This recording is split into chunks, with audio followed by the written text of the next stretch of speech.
মই বিশ্বাস কৰোঁ কংগ্ৰেছৰ সাংসদ বা আনসকলৰ নিৰাশাৰ বিপৰীতে আমি অসমখনক একেলগে লগ হৈ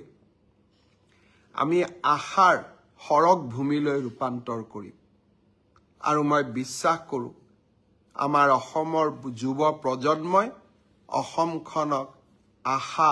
আকাংক্ষাৰ এক সপোন ভূমিলৈ ৰূপান্তৰ কৰিব আৰু যুৱ প্ৰজন্মৰ আশাক আমি এনেকৈয়ে আগবঢ়াই লৈ যাম আজি অসমৰ যুৱ প্ৰজন্মই নতুন অসমৰ সপোন দেখিছে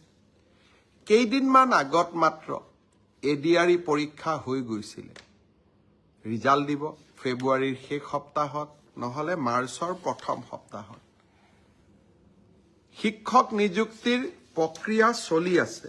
৫৫০০ শিক্ষক নিযুক্তিৰ প্ৰক্ৰিয়া চলি আছে কিন্তু মই থমকি ৰোৱা নাই ৫৫০০ নিযুক্তিৰ প্ৰক্ৰিয়া চলি থকাৰ সময়তে নতুনকৈ আকৌ ৪৫০০ পদৰ আমি বিজ্ঞাপন দিলোঁ এটা এডিআৰই পৰীক্ষাৰ ফলাফল দিম আৰু লগে লগে নতুন পদৰো আমি বিজ্ঞাপন মুকলি কৰি দিম আশা স্তব্ধ হ'ব নোৱাৰে আমাৰ সপোনবিলাকক আমি পম খেদি